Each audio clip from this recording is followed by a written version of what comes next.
Welcome to the League of Women Voters and the Alliance for the Arts Virtual Candidates Forum. Some of the League's voter service activities include candidate forums and voter guides. This information is made available to the voting public to help in their decision-making process. The League of Women Voters is a nonpartisan organization that does not support or oppose candidates or political parties. Happy learning.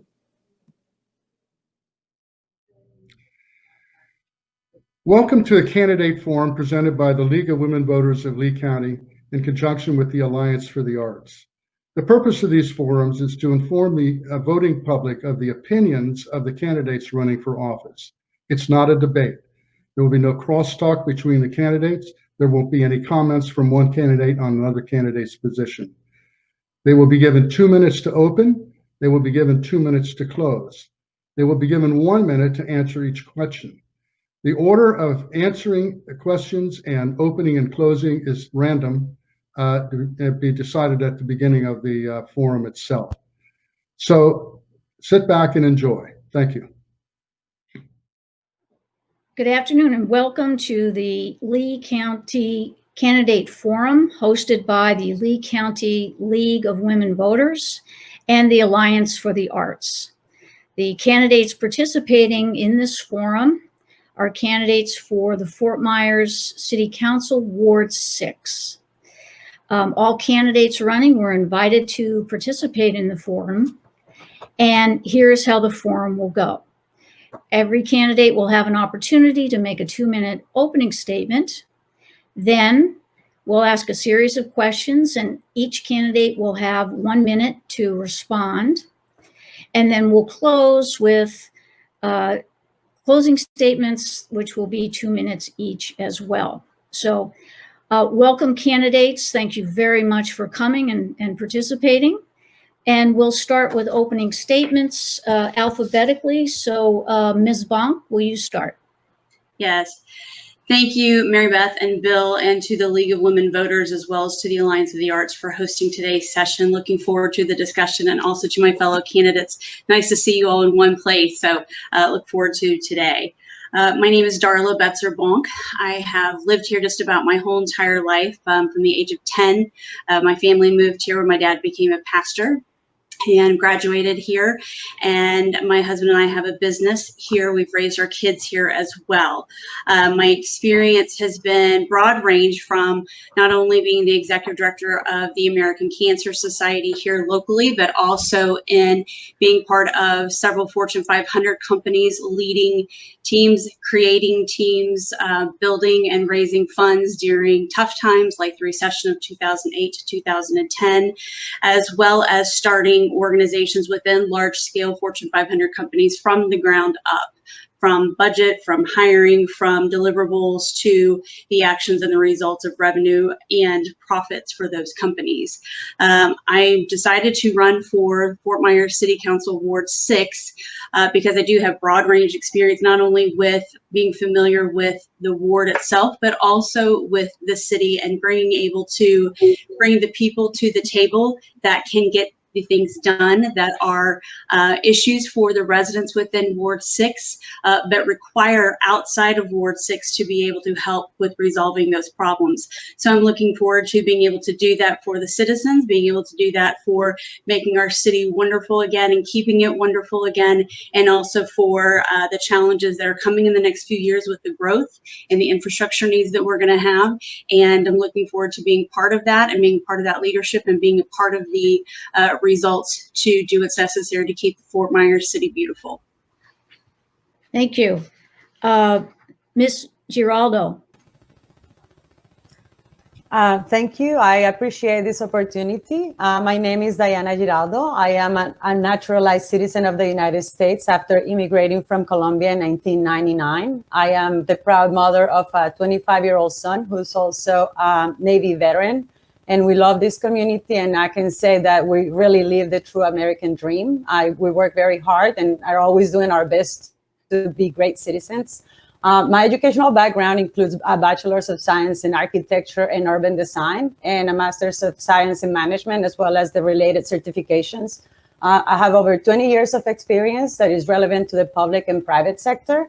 I moved to Southwest Florida in 2006 from the state of Louisiana and was a City of Fort Myers employee for 8 years in the Community Development Department, which gives me a broad insight of how the city operates. I am the Business Development Director and partner at E3 Building Sciences, and we specialize in best sustainable practices for community development from site to buildings. I am a bicycle crash survivor and the co-founder and president of a local nonprofit called Streets Alive of Southwest Florida. And in partnership with the Lee County Metropolitan Planning Organization, we successfully have championed the completion of bike paths and sidewalk extensions in some in Ward 6, this includes 6 Mile Cypress and Palomino Lane as great examples. My advocacy and leadership in Lee County MPO has resulted in positive system changes in the way we visualize and plan Lee County as a community. I have been involved in workforce housing, being a leader for Habitat for Humanity in the greater Baton Rouge in Louisiana. And I am a current member of the State of Florida Affordable Housing Coalition and Coalition of Affordable Housing Providers. Thank you. And Ms. Metzler. I wanted to thank you for allowing me to come and talk today about Ward 6 issues and city issues. To give you a little bit of my background, I have a business degree in management and organizational development with an emphasis on economics. Basically, what we did was to go into companies and make them more viable. I've worked with Fortune 500 companies. I've worked with small mom and pop, under 100 employees, under 500 employees. I tended to stay with small businesses because, as you know, about 80% of the U.S. economy is made up of small businesses. And more than ever right now, we need to make sure that these small businesses remain viable. And I really do have a background in that. I was the founder of the Fort Myers Citizens for Fair and Equitable Water Rates. This started about 6 years ago because they were raising our water rates to very high. And I needed to take care of that issue. I've been on the Economic Development Advisory Board for the city. I've been on an HOA board, and I've been a consistent member of the Ward 6 meetings. You can go to my website, metzlerward6.com, and see my platform completely. It's been up there since February, but basically I need to look at lowering the taxes in Ward 6 because we pay 52% of the taxes in Ward 6, and we need to figure out how to spread that out. Looking at intelligent growth, Fort Myers is going to explode. We have about 90,000 people. We're going to go up to 150. Where do we put them all? Safety for all citizens. This isn't just police. This is fire, schools, roads, EMT, hospitals. We have to make sure with this explosion of growth that we have all those facilities to keep our citizens healthy and safe. Water affordability. I've always been the Ward 6 water warrior. That's what they know me as out here. And I will continue to work in that direction. And I want to continue the Ward 6 meetings because during those Ward 6 meetings that we've had, that Gil Anthony started, we have... Oh, sorry. Sorry to interrupt you, but I've got to cut you there. Thank you. Maybe you can cover that a little bit later. Mr. Thomas. Yes, my name is Jacques Thomas. I want to first off by saying thank you for inviting me to this forum. I'm glad to meet all you guys. We're all together. I'm a graduate from Liberty University. I graduated with a degree in government politics and policy. I'm a former correctional probation officer pursuing a career with the Lee County Sheriff's Office. The reason why I ran was because of the situations that we're dealing with here in Ward 6 with our luxury apartments going up. Rent is becoming a problem for the working class here in Ward 6 and everywhere else, the 2,000 plus renters who live here in the county. What I would like to bring is fresh ideas, new perspectives. I feel like with millennials coming here, we are attracted to the weather here, the social life, the nightlife, the careers are here, the jobs are here. But for us, the issues that we're dealing with is living. I think with having a younger person, a younger voice within the tables of leadership, it will bring a broad understanding of what we can do. We can have a fruitful government within our city council. With that being said, what I would like to do is be an advocate for the working class, especially. We are growing. It's a great thing. We've grown tremendously, but we need to focus on our working class and our small mom and pop businesses. Keep them here. As we're growing, we need to keep everything here within our city. With the growth, a lot of our people are being pushed out, having to move to Lehigh, having to move to other places in Port Charlotte, and it's very hard for us to stay within the city. Gail Anthony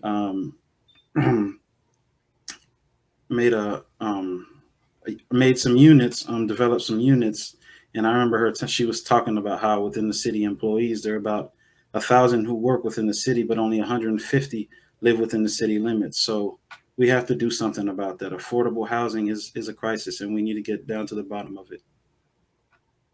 Thank you, Mr. Thomas. And Mr. Ray. Hey, it's great to see you all here. Thank you so much to the League of Women Voters and the Alliance of the Arts for this tremendous opportunity to get to talk about the issues facing our community.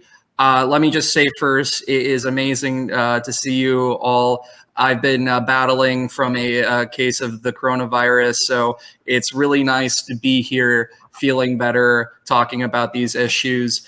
My name is Jared Ray. I am a 19-year-old college student running for the Fort Myers City Council. And I know that it's not every day that someone my age tries to get into local government, but I feel like it's important that younger people get involved with their community, get involved within the governmental process. I was originally born in Columbus, Ohio, and then after the Great Recession, my family moved down here to get better, job opportunities. And I'm running for city council for two reasons. Number one, obviously, I want to make a positive, real, genuine impact on my community. I really want to get involved. I want to help people's lives. I feel like anyone getting involved with the government, that should be their number one priority, making people's lives better. Number two, I've had a lot of disagreements with the local city government. I want to make sure that there's someone downtown actually fighting for and representing working class families in the city. I was first inspired to run last year when the Fort Myers City Council narrowly voted to defund dozens of local nonprofit groups in the city, things like the Quality of Life Center, Goodwheels, mentorship programs that directly benefited normal people in the city. All right. And this was $300,000 a year. We could totally afford this, but we cut it. We need to look out for working class people in the city. All right. Thank you, Mr. Ray. And thank you all for your openings. Now we'll move on to questions. I'm going to start. Ms. Bonk, I'm going to ask you to start with the answers. What are the greatest challenges facing the city of Fort Myers, and what would you propose to do about them? Sure. I think the greatest challenge right now, obviously, is figuring out how we stimulate our economy given the COVID-19 crisis and that it's not going away. And how do we handle that as a small business owner myself? It's a challenge my husband and I face every single day. So I think we're going to have to figure out ways that we can continue to stay business friendly while keeping our community safe. So I think the business aspect of that, being business friendly, is number one. Keeping our community safe is number two. And number three, and I think everybody kind of touched on it in one way or the other, is making sure that we are a representation as a city of all people, not just this group of people or that group of people. And I think we're going to have to really buckle down and look at some things in the mirror and make sure that everyone is represented when we go about making decisions before the city council. Thank you. And Ms. Giraldo, what do you think the greatest challenges are facing the city? Thank you. Yes, I believe that recovering from this pandemic is really going to be a big impact to the city as far as the economy. Our ward has complex issues and they kind of go into the city deriving from budget, infrastructure, and transparency challenges. I find important that the city develops a strategic plan. This has not happened in 10 years. Council has a plan, but it's not inclusive of the city and all the residents of the city of Fort Myers. So that actually ties into the budget and fiscal responsibility of the city of Fort Myers, and it will be a positive impact. Including diversity. Diversity brings a different perspective, and it actually does help the economy. And I also propose ensuring that transparency at the city level deals not just with the day-to-day community challenges, but using a dynamic dashboard to document the challenges and the opportunities that we have. And when we do that, we can look at a broader aspect for the city. Thank you. And Ms. Metzler, what do you think the greatest challenges are? Well, I think we have a couple. And one, I mean, it's already hit on, and I think everybody knows that. The pandemic has hit us really hard. It's hit the small businesses. So we have to make sure that we have things in place to help these small businesses come back out of this. And because, like I said, they employ most of we have like over 5,000, what I said, like 12,000 small businesses in Fort Myers, and we really need to work with them to bring them out. The other thing, big struggle, is housing. And we need to make sure that we grow properly, that we have housing within our city limits, that people who work in our city can afford to live here. And we also have to look at jobs that pay good wages. Right now, our economy is so focused on holiday makers that we're not focused on long-term people who are coming and staying and living here full-time, not those who just come to holiday. And those jobs are going away. I think I'm out of time. Thank you. Thank you. And Mr. Thomas, what do you see as the greatest challenges to the city? Getting back on our feet, post-pandemic wise. With this COVID-19 pandemic, many employees such as myself, we don't know what the future may hold.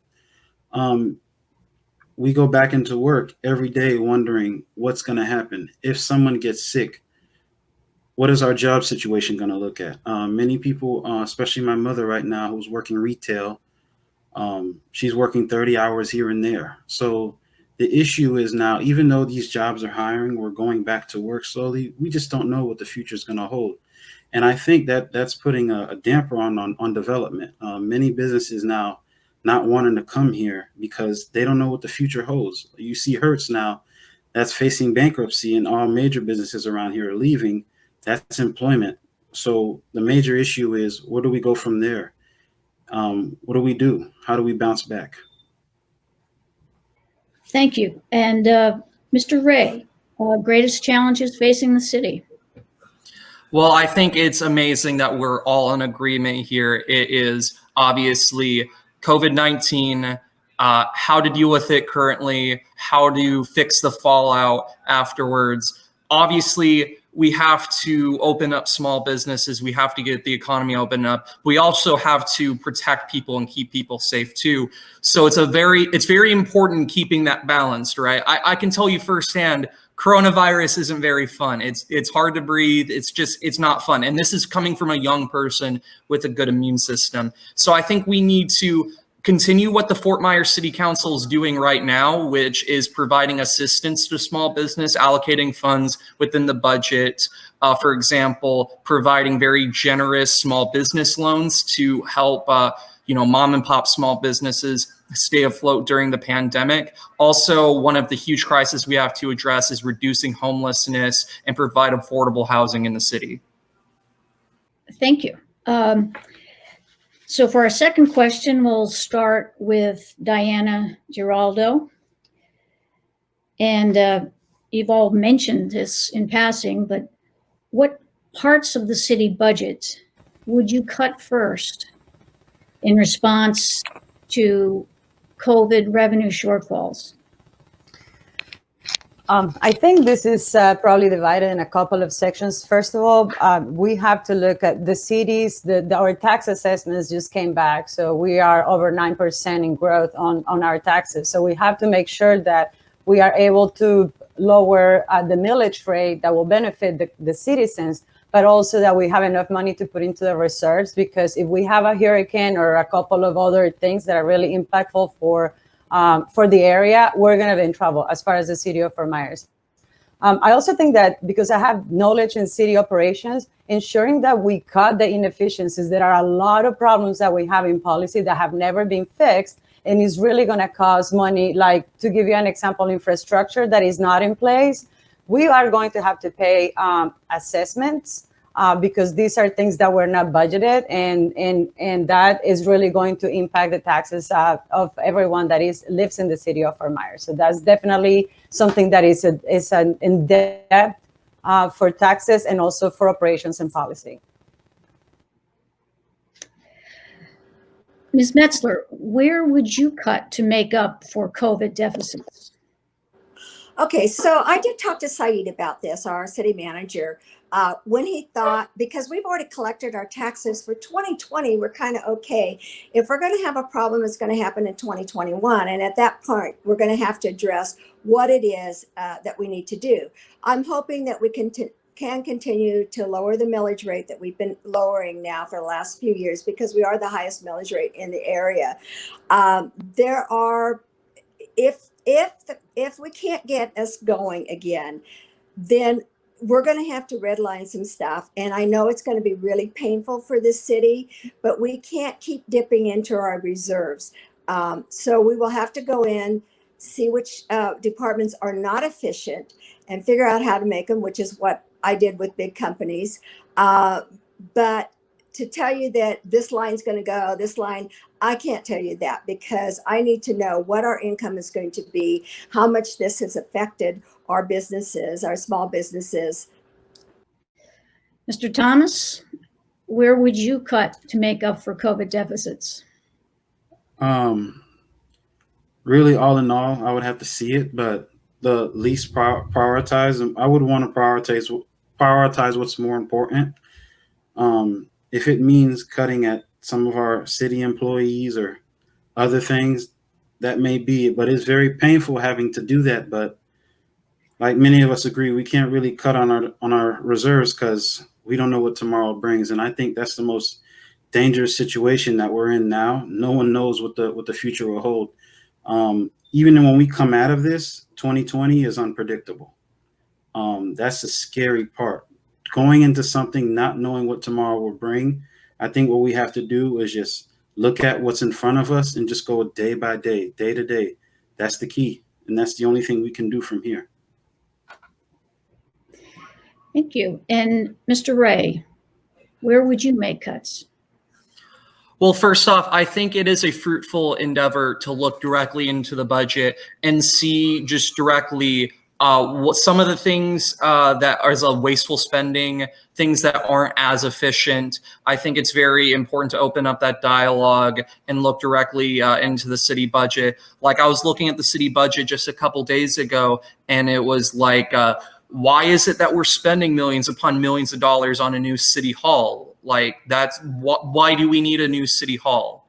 Another thing that I've heard a couple of candidates mention is that, not going into reserves, which I would like to just remind everyone that, we are inside a global pandemic. We have reserves for a reason. I don't think it's completely, unreasonable to consider going into reserves to help out people during a crisis like this. This is exactly the reason why we have reserves. Okay, thank you.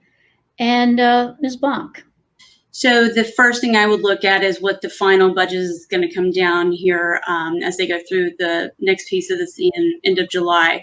I think we're going to have to look at some of the subsidies that we have as line items, whether it's from Stadium to the Eastwood Golf Course, some of the street maintenance that absolutely has to be done. There are some departments that are up for new fleets. Look and see, does it have to be brand new fleets? Can they be a couple years old fleets? We've got the fire department contract that's coming up in 2021. What is that going to look like? Where are we going to land with some of those things? So I would say the last resort would be cutting people. That's going to be the last resort because there's a lot of excess waste. There's a lot of excess spending on that budget.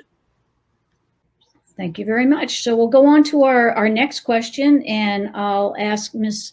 Betzler to lead off on this one, please. What issues, if any, would you like to address with the police department?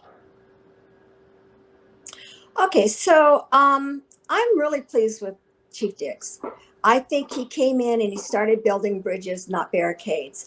And I think through everything that's been happening in our country lately, he's really kept Fort Myers safe. Having said that, there's still communication that we need. We still need a conversation about things that are happening in the country. Sorry. Can I keep going? Sure.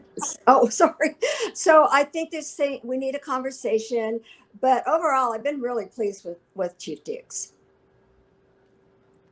Thank you. Mr. Thomas, what issues, if any, would you like to address with the police department?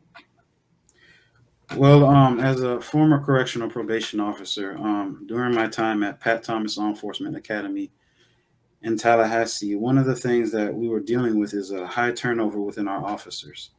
One of our defensive tactics instructors told me the reason why many of the issues are happening in our police department is because our system is becoming watered down.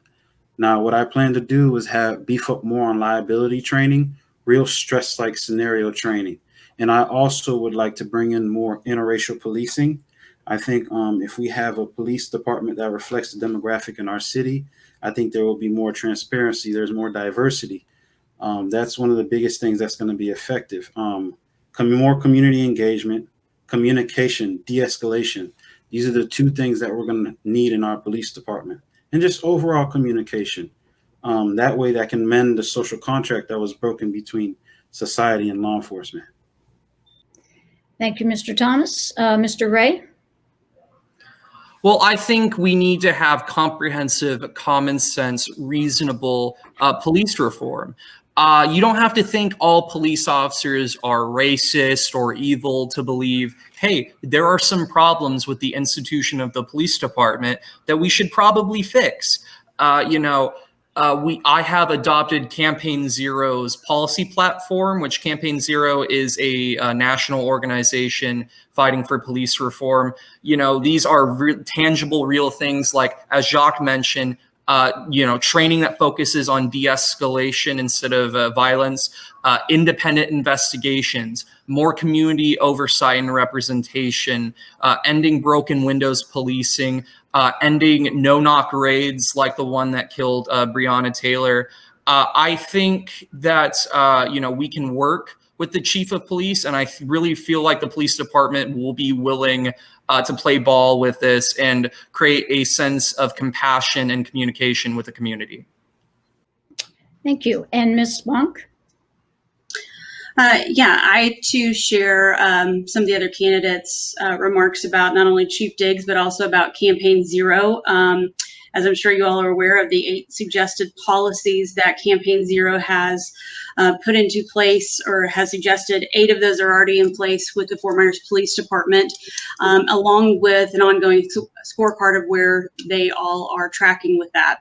I think we also need to do a better job of communicating to the community what these things are, not just keeping this within the government offices, but letting the citizens know, here's what Fort Myers Police Department is doing, because they do a phenomenal job, to the point where they were accredited in, I believe it was March, with the CALIA Accreditation Award. So there's a lot of wonderful things taking place within the Fort Myers Police Department proactively through the leadership of Chief Diggs. And I think we just need to do a better job of communicating to the public what those things are.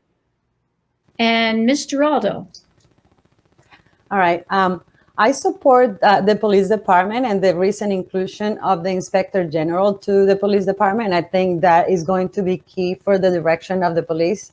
And I hope that we can focus on transparency and better communication, as some of you have expressed, staying current in technology and evaluating best practices from around the country for implementation, and ensuring that mental health and diversity and inclusion evaluation and training for the department is something that's implemented.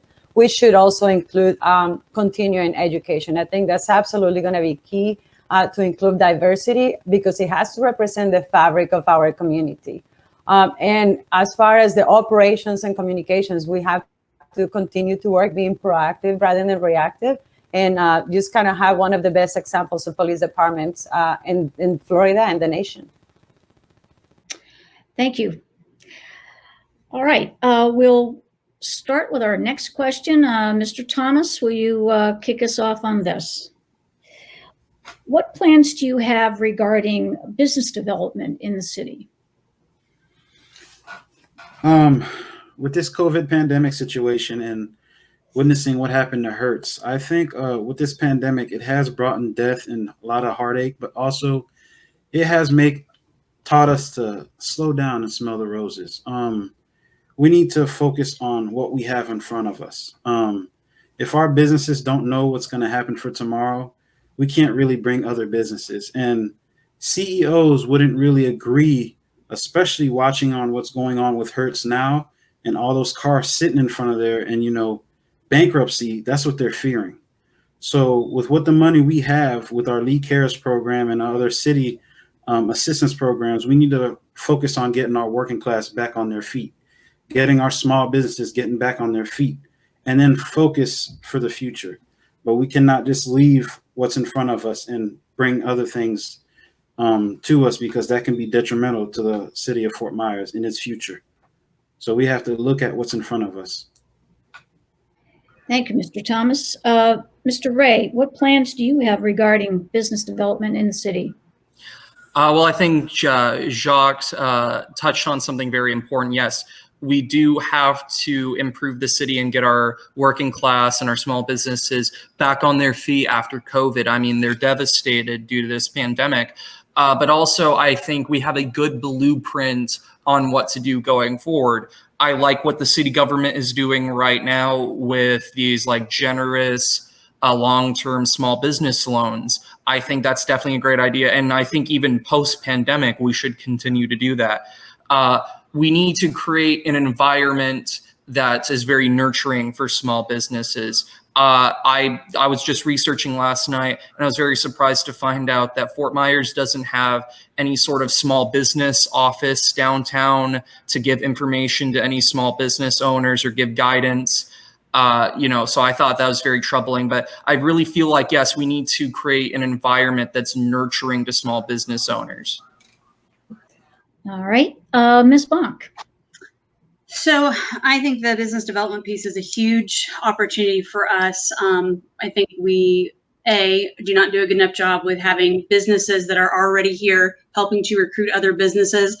I think businesses alongside of the Economic Development Office, along with the government, as well as the Small Business Development Office and FGCU, need to come together to really identify what those opportunities are. What are the perks of being here as a business owner currently? What are the perks that businesses are going to be looking for? What are the other regional infrastructures that have businesses that are either attracted to their waterfront or are attracted to the services and programs that are available, in looking at those incentives, as well as making sure that the businesses that come have what's needed for their workers, from attainable housing to parks to schools to good teachers in those schools, programs of learning, and working together with that to make sure that that whole entire infrastructure is taking place and working in tandem together to make the community better. Thank you. And Ms. Giraldo.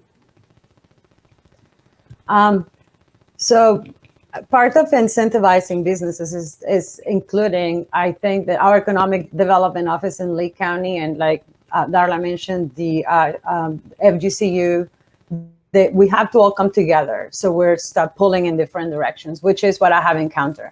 I think that efficient investment in infrastructure and level of services connects business, workers, residents, and tourists with more opportunities. We have to continue work at the legislative level to ensure that we get as much financial support as needed from the state and federal government, and our continuous involvement in the local organizations that help us bring that money together at the city level and the Metropolitan Planning Organization. I also feel that we don't want to miss opportunities, and we have. And I think that we need to continue working on incentivizing funding, but also communicating effectively to small businesses because we don't have a system in place for that. Thank you. And Ms. Metzler. Hi. So I think a little differently. I know that this too shall pass, and we're going to come out of the pandemic. And I think our economy is actually going to come out better than most people think. When I read about the stock market and where money is located, I think that we'll come out better. But having said that, we do have things in place already for small businesses. But what we need is that small businesses know where to go to get this help. And that's part of education, and we need to do that. But I think we should still be recruiting, because there's a lot of companies that can come in, like tech companies, small companies that could come in that doesn't require a lot of space.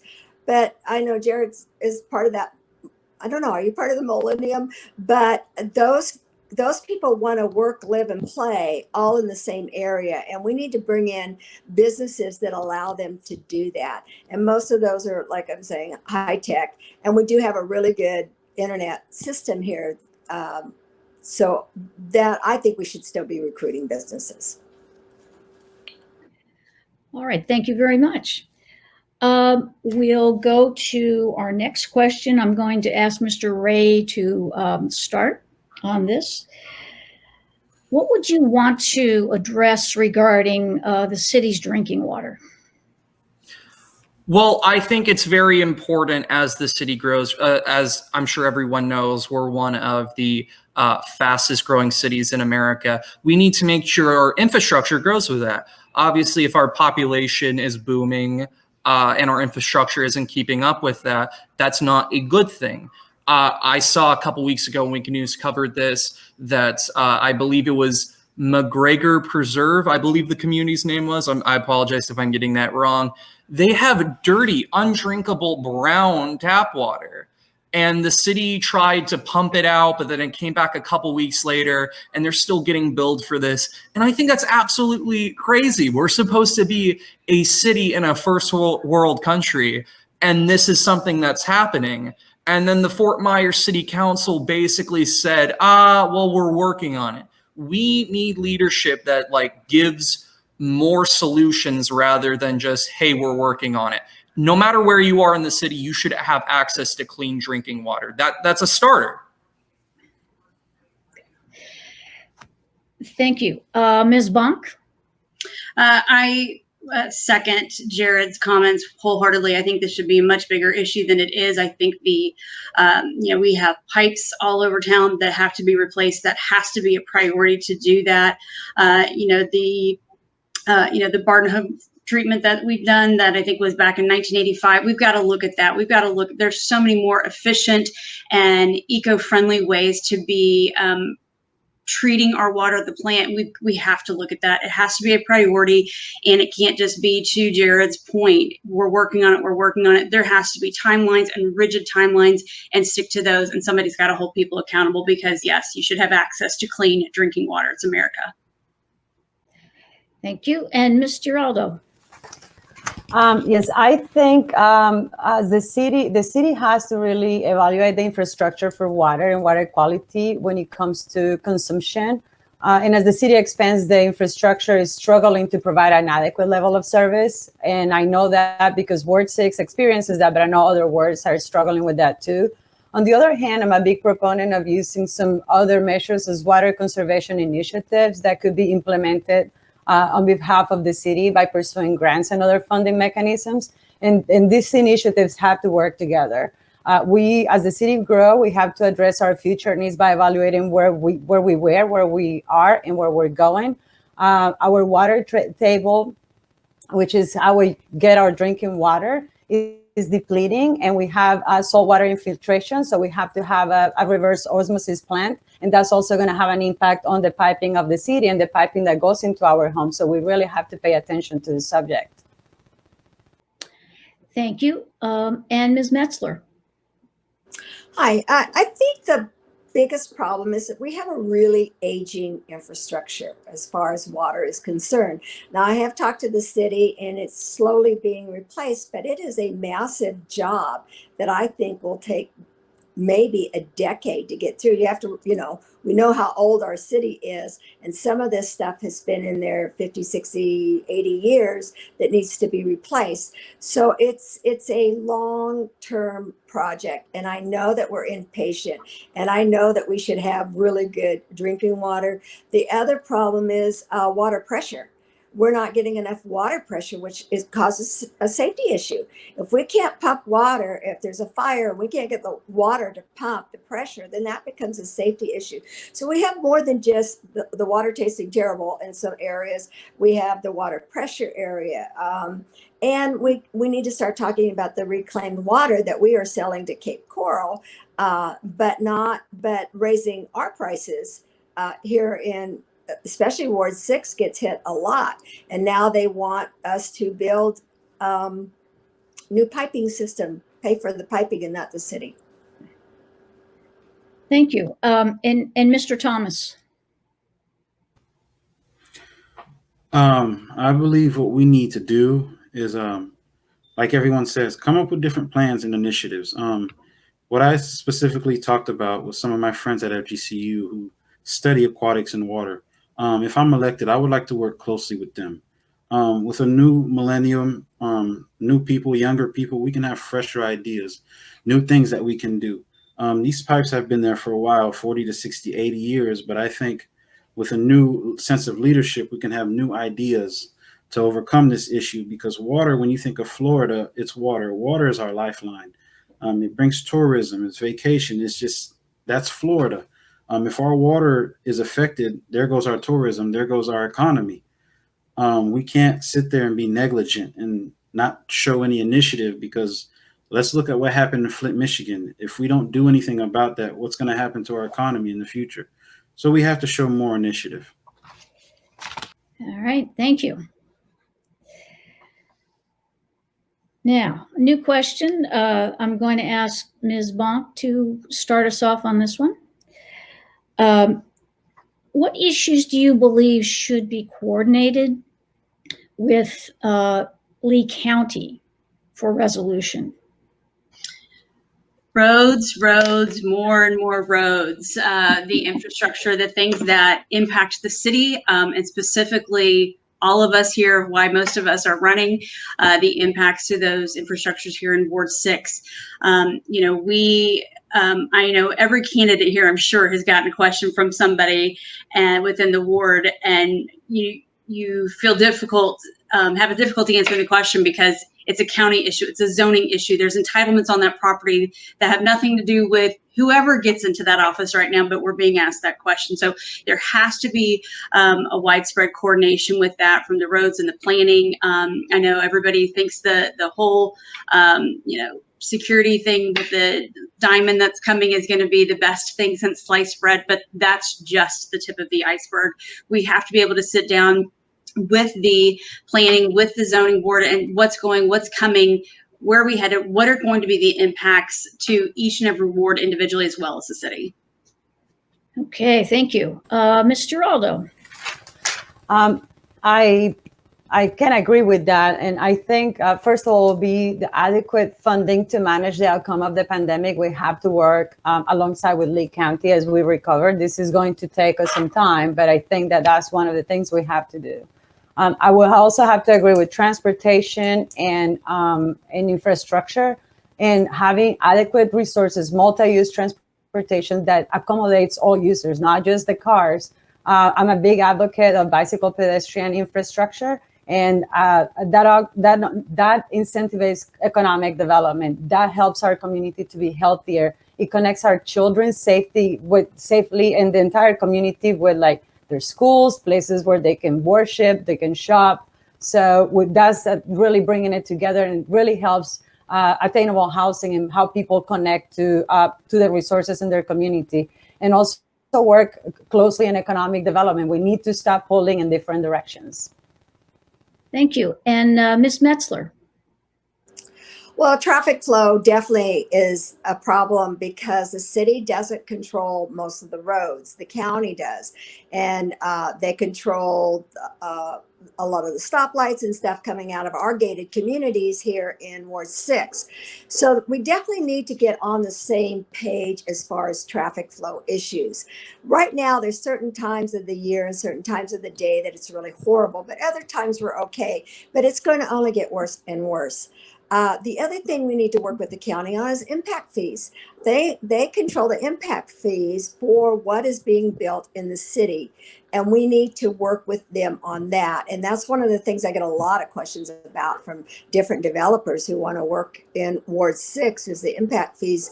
And we could also work on maybe the fire departments and the EMTs working together. Now, I know the EMTs out here where I live are county employees or work for the county, not for the city. So I think we need to look at those three issues.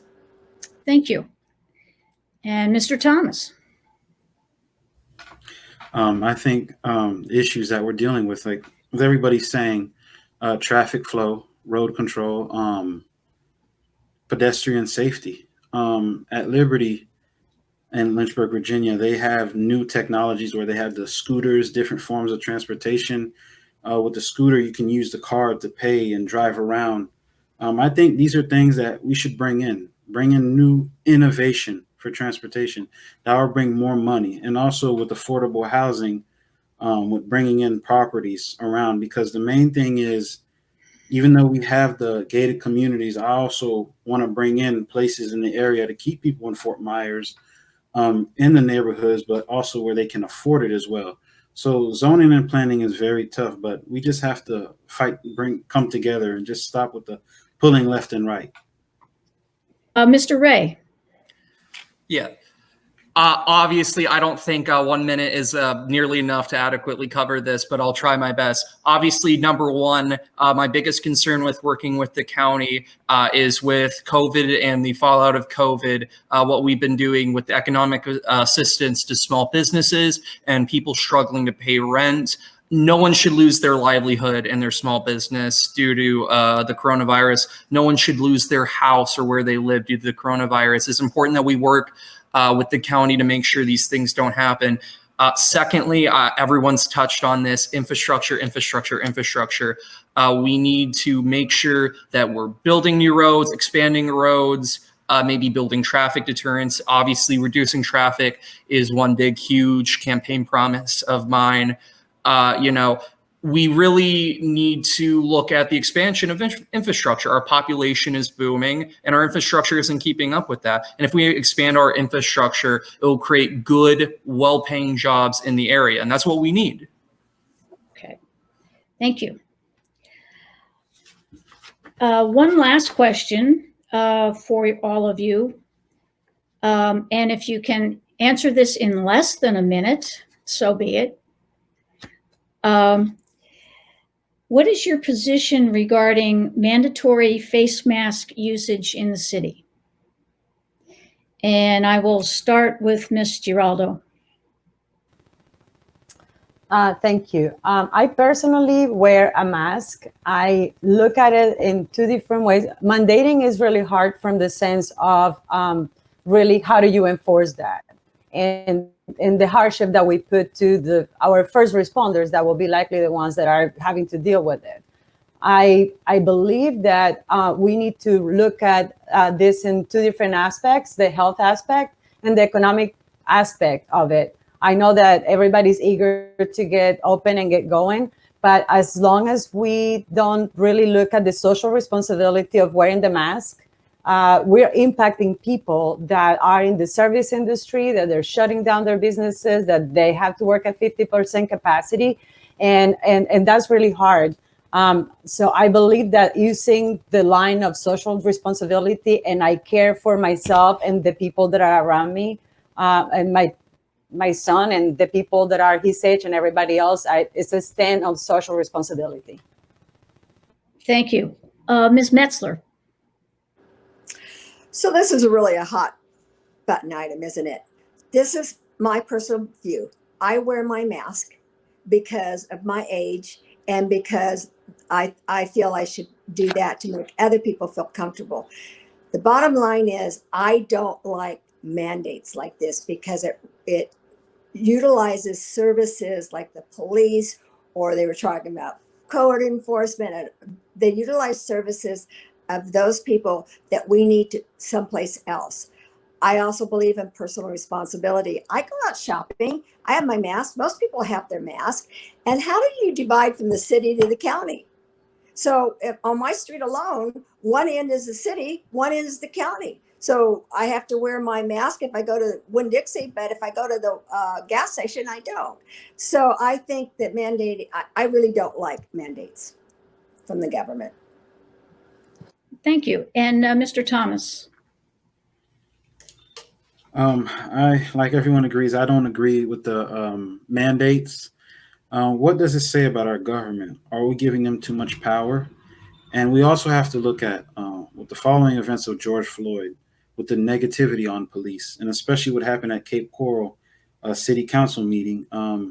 We really don't want to put too much. Having our officers detaining people who don't wear masks when there could be bigger situations out there.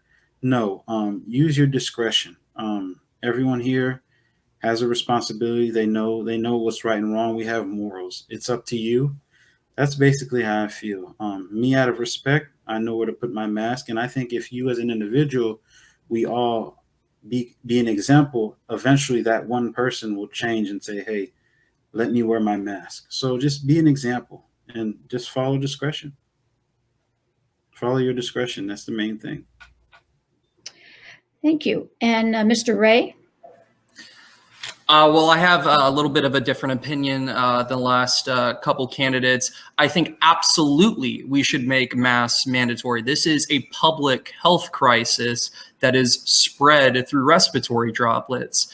And it works. Look at countries like Japan, for example. Japan has a population of over 120 million people. And what happened when COVID came to Japan? Nearly nothing shut down, next to nothing shut down. They just made masks mandatory, and less than 1,000 people died, and now it's not a problem, right? As someone who's personally fighting the coronavirus, this definitely hits home for me. This is a public health crisis. We need to take this seriously. The reason why it has gotten so bad is leadership has not, in this country, at every level of government, has not taken this virus seriously. This is a public health crisis spread by respiratory droplets. Of course, we should mandate wearing masks. It's not, it's only a minor inconvenience. Thank you. And Ms. Baum? I am not for the mandates. I have had 2 family members who live in California who have lost their life because of COVID. So I'm personally impacted by this. Grant talked today at the city council meeting about what the state statute requires and allows for as a government to influence decisions like this. And you're talking 2 different things, whether you should or should not wear a mask versus whether or not the government can mandate that you wear a mask. And those are 2 totally different issues. Grant talked about for probably 5 or 10 minutes about various lawsuits that were already coming against cities and counties for implementing mandates throughout the state of Florida. I think I would probably revert back to Diana's original comment of the social and personal responsibility. I have elderly parents. I'm very mindful of that when I go around them with the mask, going out in public, shopping, having a mask, doing what's required to make sure other people feel safe. But I don't think as a government you can legally mandate that. All right. Well, we've completed our questions, and now it's time for our closing statements. So, Mr. Ray, you went last in the opening statements, so let's have you go first. Well, obviously, we are in a very, shaky time in American history. Obviously, we have a global health crisis going on. We're in the midst of a recession that makes 2008 look like nothing. We need leadership that can step up to the challenge, that can rise to the occasion and meet the needs of the demands of the people in the city. We have to say, yes, we will invest in the people of our city by putting the money back into local nonprofit groups. Yes, we will make everyone treated equally under the law and, make sure justice is served by having comprehensive, common sense police reform. Yes, we will put plans in place to reduce homelessness and provide affordable housing by working directly with developers and landlords.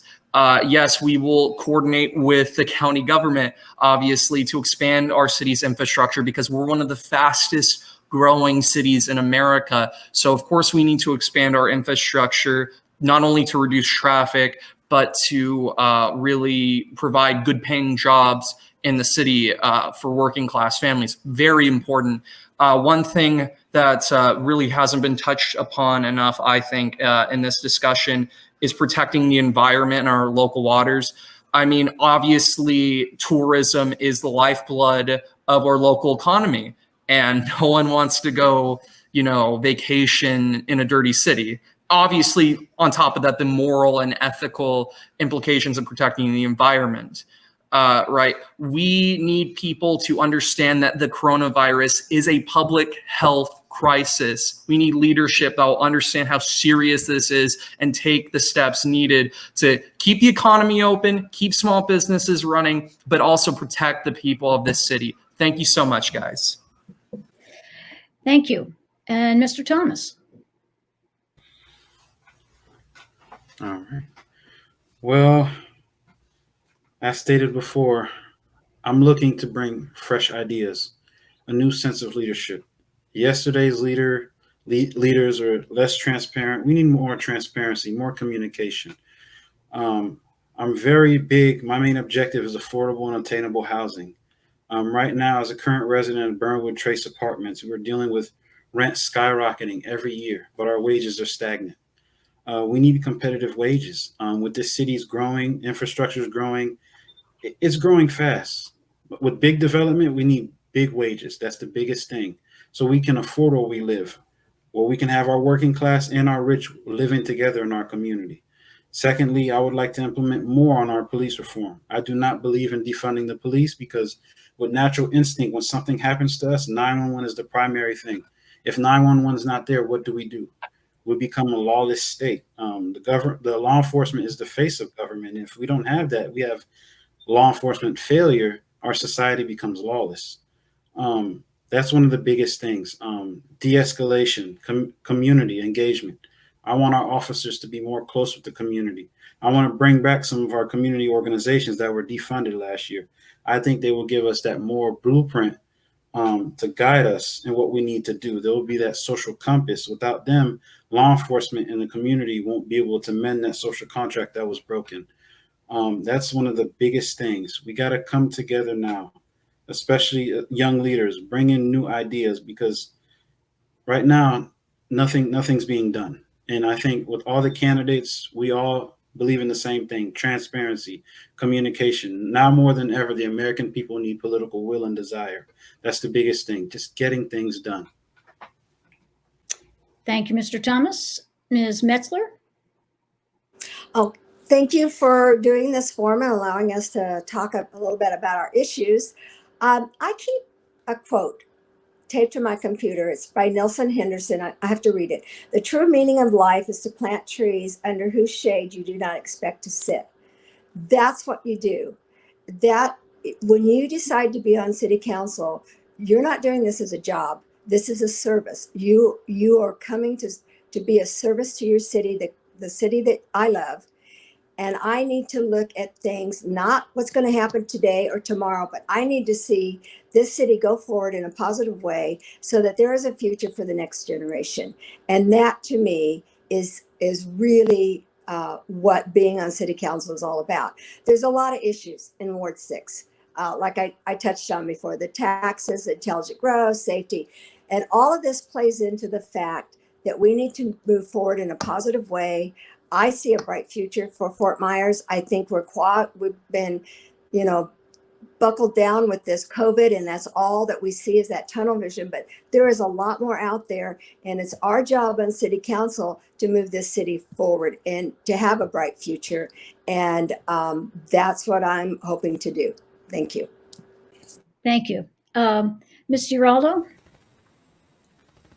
Yes, thank you again for this opportunity. I'm really appreciative of this I'm truly passionate about service in the city of Fort Myers as a community. I have been involved here in different capacities, and I thought about my purpose and my skills and my gifts and the support around me that kind of gave me that kick to say, okay, it's time to be in the change and take this to the next level. I want to champion a vision of a thriving, livable community focusing on smart growth and infrastructure expansion to incentivize different transportation alternatives and therefore some economic development. This will impact our public health from the physical and mental aspects. I'm encouraged by bringing my diversity and dynamism to the city council as the first Latina elected to public office in Fort Myers. My background in my public and private sector service and already being so engaged in the community is something that I can showcase. I am representing 30% of the Latinos that live in Fort Myers, and we really have to think about the research and the democratic process proves that council should represent the fabric of their community to bring perspective and diversity in many levels. I propose so many different things. It's so broad, but I do believe that my skills, leadership, background, and experience will help us move forward in a positive direction. Having worked at the city of Fort Myers before and having the insight on the policy and operations and some of the dysfunctions that have to be worked on is really a good foundation to be able to get in and start working right away, knowing some of the direction that we should be taking. Addressing the city's budget, taxes, and fees, protecting our tax dollars, water quality, conservation, and environmental concerns, the traffic and connectivity, and elimination of inefficiencies, and the transparency of our local government. Thank you. And Ms. Bonk. Thank you, Mary Beth, and Alliance of the Arts, League of Women Voters for, again, hosting all of us, and to the fellow candidates. I appreciate the discussion. Love hearing all the different things that you guys are passionate about. I think they're all very relative and very real and very timely for our citizens. And in the biggest thing that I really want to challenge all of us in whoever gets this going forward for Ward 6 is the importance of the communication. That's my degree is in communication, public relations, advertising, and meeting the people out in this ward. Whatever your issue is, there's so many, what Margie said, there's all kinds of issues. Diana highlighted many of them. We have to communicate, and you can't just communicate with people who think like you and look like you. People who disagree with me, I've had some of the greatest conversations lately of, tell me why you think this way. Tell me why this is your standpoint. Tell me why wearing the mask is more important to you and why you don't care about wearing a mask. Talk to me about it. Tell me about it, because I'm a representative of an entire ward. It's not just me and what I'm bringing to the table. I am serving as the voice for a community and have to be willing to do that. The city has to get a scorecard of what our projects are, what our plans are, how are we going to stay on budget so we can build up those reserves so we don't have to keep tapping into them. We have to be able to hold each other accountable.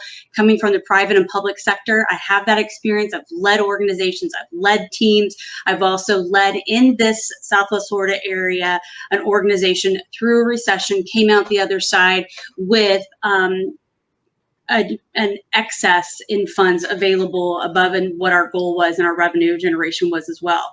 We have to take care of real people because they have real problems today, not just for the future. They're dealing with stuff today, and they need to hear from real people who care about their real concerns and generate real solutions to their real problems. All right. Well,